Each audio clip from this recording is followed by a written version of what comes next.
예, 지금부터는 이제 소음에 대해서 이야기를 할게요. 소음. 자, 소음이란 무엇이냐? 자, 원치 않는 소리 혹은 크고 불쾌한 소리다.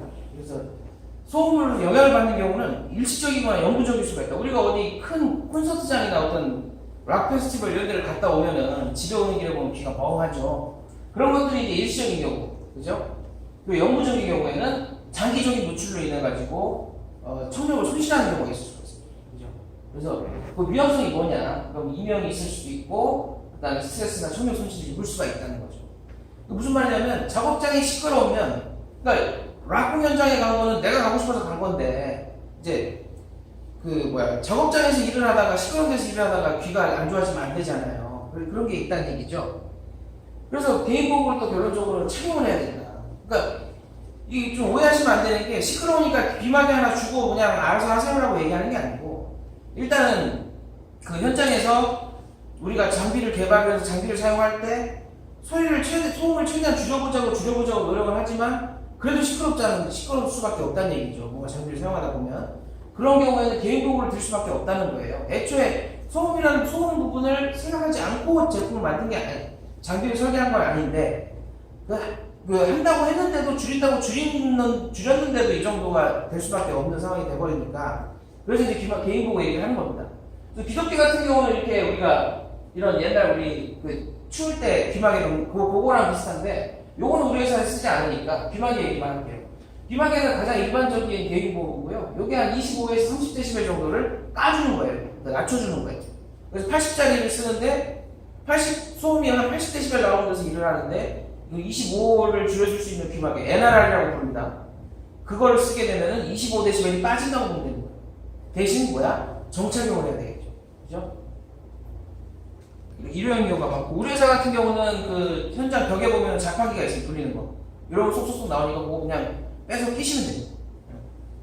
사용법은 뭐냐면요, 이제 깨끗한 손으로, 제가 귀마개를 갖고 온 건 없습니다만, 귀마개를 이렇게 말아가지고, 옛날 지우개가루 말듯이 길쭉하게 말아가지고요, 내가 왼쪽 귀에다 낄 거다 그러면 오른쪽 손으로 머리 뒤로 넣어가지고 이쪽을 이렇게 당겨주면 돼요. 이게 당겨주면 귀 구멍이 이제 일자가 됩니다. 요랬을 때 이제 길쭉한 걸 쫙 끝까지 밀어넣어주는 거예요. 끝까지. 그러면은 꼭 맞게 들어가게 돼서 9%로 들어가 40초간 이렇게 누르고 있으라고 하네요. 그러고 나면은 이제 적절한 핏이 되는 거예요. 이런 경우가 뭐냐면, 작업자들이 우리 이러면 더 위험하다, 의사소통이 안 돼서 더 위험하다, 안 들려서 더 위험하다, 할 수 없습니다. 할 수 없고요. 나름대로 의사소통 할 수 있는 방법을 찾아서 수신호를 한다든지, 아니면 이렇게 그런 방법을 생각해야지, 이거를 살짝 끼고 한다? 아무 의미 없는 거예요. 아무 의미 없는 거. 그렇게 생각을 좀 해주셔야 됩니다. 무조건 껴야 된다. 우리 회사에서 보면 이제 완제품 생산, 조립실, 생산 일부 자동 건조실 이런 데가 좀 시끄럽고요.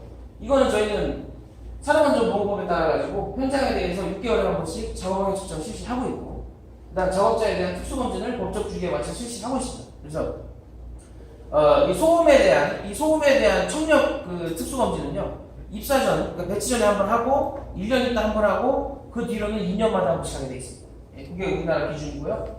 그 다음에 이 작업환경 측정이라는 거는 85dB 이상이 넘어가면 문제가 커지는데, 우리 회사 같은 경우는 다 70대, 70 후반, 70 중반대 소음이 나오고 있어요. 그럼 법적으로는 귀마개를 안 줘도 돼요. 법적으로는. 근데 이게 이 청력이라는 게 한 번 손실되면 또 안 되잖아요. 작업자가 우리 회사 일하다가 귀 안 좋아지면 안 되잖아요. 그런 입장이다 보니까 85부터는 귀마개를 줘야 되는데, 귀마개 주고 청력 보호 프로그램 해야 되는데, 우리는 84.5 나왔으니까 안 하겠다. 이거 사실 말 안 되지 않습니까? 그래서 어느 정도 이게 시끄러운 작업장에 대해서는 귀마개를 들고 있다. 그렇게 생각하시면 되고요. 간단한데 저기는 건드리지 마세요. 건드리지 마세요. 이것도 보시면, 이거는 실제 사고사례 모양인데, 12V짜리 시거잭 충전. 그거 잘못 껴가지고 이게 어떻게 되는지 제가 모르겠지만은, 결론적으로는 이게 합성이 돼서 탄 거예요, 차 안이. 이렇게 된 거죠. 이런 사고가 날 수 있다. 그래서 연간 수백 명의 작업자들이 작업장 감전사고로 사망하고, 이거는 전체 사망사고의 5%를 차지한다.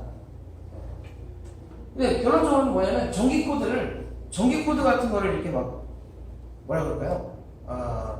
전기 코드 같은 걸 이렇게 대충 껴놓거나, 그죠? 꽉 껴놔야지. 그죠? 그리고 우리 TV 같은 거 보면 이렇게 전기 코드 꽂고 여기 이 장비에 꽂는 이 TV 뒤에 꽂는 산발이 같은 거 있지 않습니까? 거기 꽂는 이런 부분들도 헐겁게 해놨거나 아니면은 내가 이 장비 안 쓴다고 오늘 장비 다 썼으니까 이 장비 안 쓰니까 오늘 그냥 컴퓨터 검색이 없어. 집에 있는 컴퓨터. 자, 전기 코드를 전기를 뽑아놓고 집에 가라는데 콘센트를 뽑기가 싫으니까 뒤에서 뽑아버린다 이렇게. 그럼 뭐예요? 여기 충전부예요. 이게 그럼 여기 물 떨어지거나 뭐 잘못되면 어떻게 되겠어요? 이런 거 하지 말라는 거예요. 그러니까 상식적으로 일을 하시라는 거예요. 전기 관련해서. 그리고 멀티탭은 일시적으로만 쓰는 거예요. 멀티탭. 집에서야 당연히 우리가 뭐 TV 뒤에다 보면 멀티탭 긴 거 해가지고 오디오도 꽂고 TV도 꽂고 뭐 스피커도 꽂고 다 꽂잖아요. 근데 그런 거는 회사에서는 일시적으로 하는 얘기예요. 일시적으로. 무조건 원칙적으로 벽에 있는 걸 갖다 꼽아야 된다는 거죠. 원칙적으로. 그리고 데이지 체인을 하지 말라는 거예요. 데이지 체인 이거는 진짜 근데 이 문어발이거든요. 문어발은 하지 말아야 돼. 문어발은 사실. 문어발이라는 무슨 얘기냐면은 멀티탭을 하나 벽에 있는 걸 따서 멀티탭으로 뺐어요. 여기까지 괜찮아요. 여기다가 또 멀티탭을 끼거나 이런 식으로 이제 일을 하고 하면은 사실 전기가 상당히 합선이 나기 쉬워지고 끊어지기 쉽고 이게 집에서 난방기 같은 거 집에서 좀 사용해 보신 분들은 알겠지만 이게 콘센트가 탑니다. 그럼 어떻게 됩니까? 불나죠. 큰일 나는 거죠. 이런 것들 얘기하는 겁니다. 그래서 이거는 뭐 아주 상식적인 부분이고 그냥 전기는 웬만하면 활성포 같은 거 건드리면 안 되는 거예요. 그냥 다 무슨 말인지 아시잖아요. 그래서 이 케이블 같은 데가 이런 전기 케이블 끝에가 이렇게 막 아래에서 이제 충전부가 보인다든가 막 불이선이 보인다든가 이런 거는 있으시면 바로 보고하시고 바로 그냥 버려버려야 돼요. 예, 물론 우리 회사에서는 가끔 오셔서 공사성 작업하시는 분들 그냥 막 갖고 오는 경우가 많이 있죠. 그런 거 갖고 오면 다 집에 보내버려요. 절대 못합니다. 새로 사오기 전까지는 일을 못합니다. 그러니까 그런 게 만약에 현장에 저희가 없앴는데 또 있다 그러면은 언제든지 말씀해 주세요. 또 그것도 없애버려야 돼요. 그죠? 문어발생 연결 금지해야 되고, 그죠? 그 다음에 이렇게 막 물이 있는 대로 이건 여기 피복은 괜찮잖아요. 아닙니다. 절대로 그러지 하시면 안 돼요. 그죠? 그리고 항상 전기장비는 물로부터 멀리 두고, 그죠? 그 다음에 이 전원을 끄는 방법을 잘 알고 있어야 돼요. 전기 전원을 끄는 방법. 이 장비에 대해서. 그런 거 얘기 드립니다. 이 전기 부분은 결론적으로 우리 보라도 옥상이나 하나평 제 1층에 보면 또 관계자의 출입금지에서 이제 수전반이 있어요. 거기는 2만 볼트 이상이 내려오는 거예요. 한전에서. 그거 괜히 가서 건드리면 안 됩니다. 그냥 건드리지 말라는 말로 그냥 해결을 할게요. 이거 무슨 위험성 설명할 필요가 없어요. 예. 그리고 분전반 이런 거 열어보지 마시고. 예. 그다음 이거 참. 자. 우리가 현장에서는 그냥 집에서 뭐 써야 된다고 커터칼 드르륵 꺼내갖고 이렇게 하는 거 많이 있죠. 이런 것도 현장에서는 안 돼요. 특히 이거는 저희가 외국계 기업이라 좀 그럴 수 있는데 웬만한 외국계 기업은 이거 못하게 합니다. 나라락 하는 거 사무실에서도 못 쓰게 하는 경우가 많습니다. 그래서 왜냐면 이게 칼날이 얇고 세기 때문에 피부에 잘못 들어가면요 이게 살점이 나가요. 이렇게. 그럼 엄청 큰 사고가 발생해요. 그리고 쇠잖아요. 화상풍 올 수도 있고. 그래서 안전칼, 회사에서 저희는 안전칼을 무조건, 현장에는 이제 안전칼밖에 없습니다. 밀었을 때 튀어나오고 한 칸만 튀어나옵니다. 손을 떼면 쏙 들어가요. 이게 안전칼입니다. 네, 그래서 자기가 나쁜 마음을 먹지 않고는 큰 상해가 일어날 수가 없습니다. 왜냐면 자기가 앞으로 빼야죠. 그래서 나무 찌르면 안 되는 거 당연히. 그런 식으로 우리가 사용하고 있다. 그래서 안전칼만 사용하면 돼요. 그래서 뭐가 좀 질문 있으면 항상 질문을 하는데 결론적으로는 자기 손 조심해야 돼요. 이게 사고가 제일 많이 나는 부분이 손이에요. 아까도 말씀드렸지만 회전부 이런 거 조치할 수 있는 거 다 도구 드렸습니다. 뭐 핀셋이라든지 롱노즈라든지 온갖 거 다 우리가 연구하고 생각해서 다 드렸어요. 예? 그러면 그거를 써야지 잠깐 이거 한번 꺼내면 되는데 한다고 손 집어넣고 그러면 안 되는 거예요. 우리 회사에서 이제 가장 많은 당연한 거지만 우리 회사 가장 많이 발생하는 게 손 다치는 거예요. 맨날 꺼내고 뭐 하면 안 되는 거예요. 그래서 여러분 무조건 다 굳이 제가 내용 얘기하지 않겠습니다. 이 아까 손에 관련해갖고 이어지는 부분이 안전커버, 머신가드입니다. 자, 사고는 진짜 한순간이고요. 한순간이고 잘못해서 인생이 바뀌는 겁니다. 인생이 바뀐다는 건 좋은 쪽으로 바뀌는 거 아니겠죠? 로또가 아니잖아요. 예. 좋은 쪽으로 바뀌는 게 아닙니다. 사고가 난다는 거는.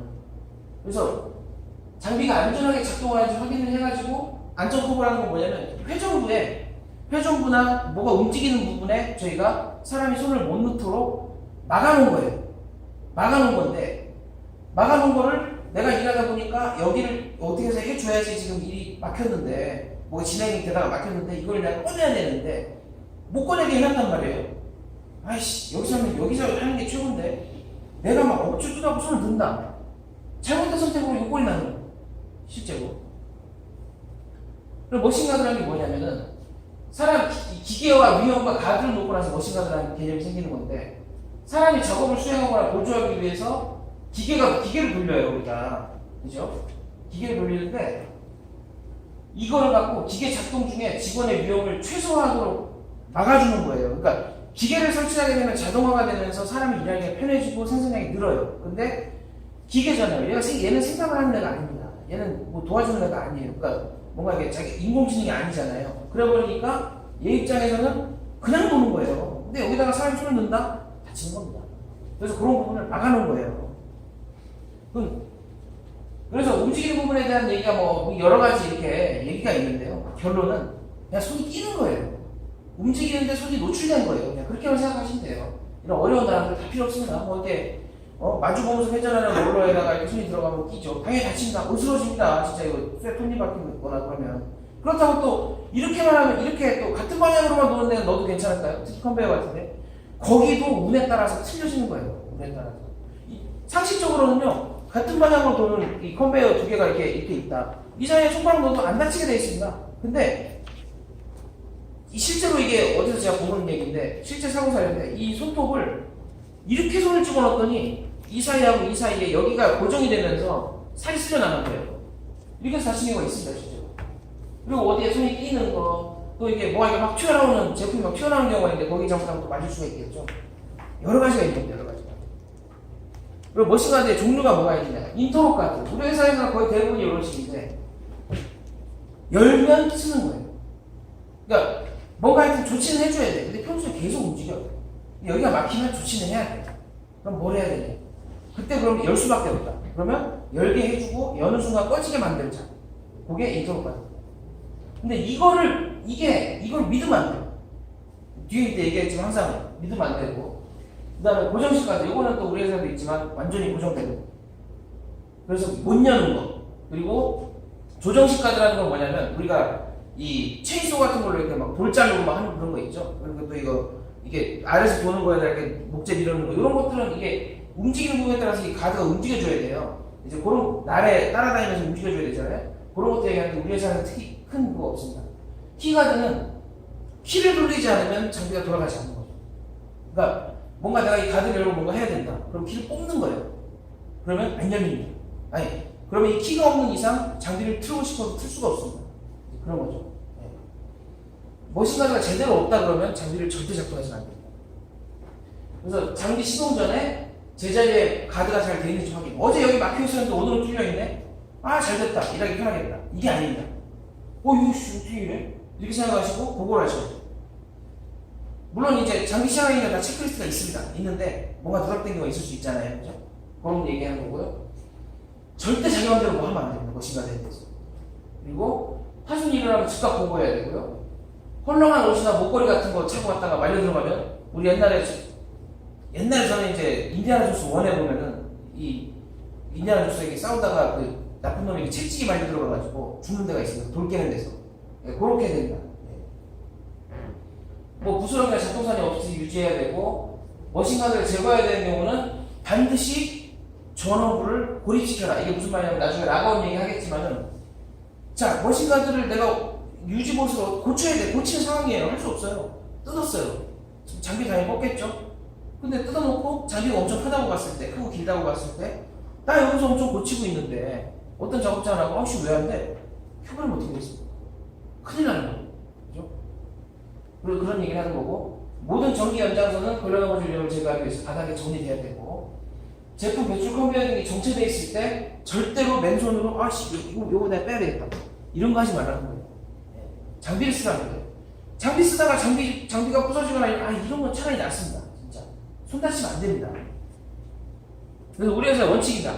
항상 두 가지를 해야 돼요. 두 가지. 이거 지금 이게 지금 우리 밀봉기인데 밀봉기 열면 씁니다. 이거. 이 뚜껑 열면 서요. 열면 전기가 쓰게 돼 있어요. 근데 그냥 열지 말라는 거예요. 뭔가 하나를 하고 열라는 거예요. 이게 비상정지 버튼이거든요. 비상정지를 누르고 열으라는 거예요. 그러니까 왜냐면 누누이 얘기하지만 다치는 건 나 자신입니다. 다치는 건 나예요. 예. 옆 사람이 다치는 게 아니에요. 그러니까 내가 이걸 할 거면은 확실하게 해놓고 일을 하라는 얘기예요. 그럼 뭐 어떻게 해야 돼? 눌러서 쓰는 거 확인하고 열으라는 거예요. 어차피 열면 쓸 건데 왜 눌러요가 아니라 누르고 열으라는 거예요. 근데 하나가 추가했어요. 누르고 이 태그를 다 나눠들거든요. 이거를 걸어 비상정지에다가. 내가 걸었다. 내 전화번호 이거다. 내가 눌렀다고 걸어놓고 이걸 열어서 일을 하는 거예요. 무조건 모든 일이 이런 방식으로 진행돼요. 모든 안전바이러스 제거해야 돼요. 네. 그렇게 해서 우리 회사는 이런 식으로 발전해 나가면서 지금 제가 처음에 입사했을 때보다 이 장비에 관한 가르치는 것들이 현저히 줄었습니다. 그러니까 귀찮아하시면 안 되고 이런 식으로 일이 당연히 진행돼야 됩니다. 이거를 강조하셔야 됩니다. 예. 그다음에 작업 허가서 시스템. 요거는 그냥 알아두시기만 하면 돼요. 자, 이런 일들을 직접 하실 분들은 우리 회사에 별로 없습니다. 예. 이 위험한 작업, 우리가 나름대로 고위험 작업이라고 우리 회사에서 정해놓은 작업들이 있습니다. 그거를 하는 데 있어서는 먼저 허가서를 내야 됩니다. 그 얘기를 드리는 거예요. 보온 작업이라는 거는 불꽃이 튀면 무조건 용접을 한다든지 그라인딩으로 막 수혜를 걸어갖고 불꽃이 막 튄다든지 이런 것들 고소 작업 높은 데 올라가고 밀폐 공간 출입 물탱크 같은 데 청소로 들어가고 락아웃 태그아웃은 뭐예요? 아까 얘기했듯이 전원을 차단하는 건데 그거 나중에 얘기할게요. 활선 작업 전기를 켜놓은 상태로 살아있는 걸 만져야 되는 경우가 어쩌다 보면 있겠죠. 그거 누가 합니까? 아무도 안 하죠. 그죠? 그 다음 에너지라는 거는 물이나 폐수 가스라인 같은 걸 교체해야 되는 경우가 있는데 그거 중간에 예를 들어서 수도관을 갈아야 된다. 물을 빼고 갈아야 될 거 아닙니까? 그 얘기하는 거예요. 물 안 빼고 가면 어떻게 돼요? 중간 자르면 어떻게 됩니까? 확 나오죠. 그런 얘기하는 거예요. 그리고 굴착 혹은 코어 드릴 요거는 이제 땅을 판다는 거예요. 그죠? 그런 거 얘기하는 거죠. 그래서 작업허가서는 현재로서는 EHS가 생산기술부서에서 발행을 하는데 발행을 한다는 의미는 그냥 써준다는 게 아니고 우리 회사에 규정이 나와 있는 허가서를 갖고 가서 이 사람이 제대로 지키는지 체크를 해서 허가를 내준다는 의미예요. 그런 거지 우리가 생산기술이랑 EHS를 하는데 점차 확대돼서 우리 생산이나 이런 데서도 할 수 있게 해줄 거예요. 그리고 엄격한 조건을 준수해서 허가서가 발행되는 거예요. 그냥 해준다는 얘기가 아닙니다. 승인 처리하고 그다음 작업구역에 걸어놔야 돼요. 게시하고 최대 1일간만 요요. 그러니까 똑같은 작업을 오늘, 내일, 모레까지 해야 되면 3시간 내야 되는 거예요. 하루 매일 아침에. 그리고 작업 종료 시점에 완료 처리되고 소명돼야 됩니다. 이런 허가서를 가지고 있다는 거죠.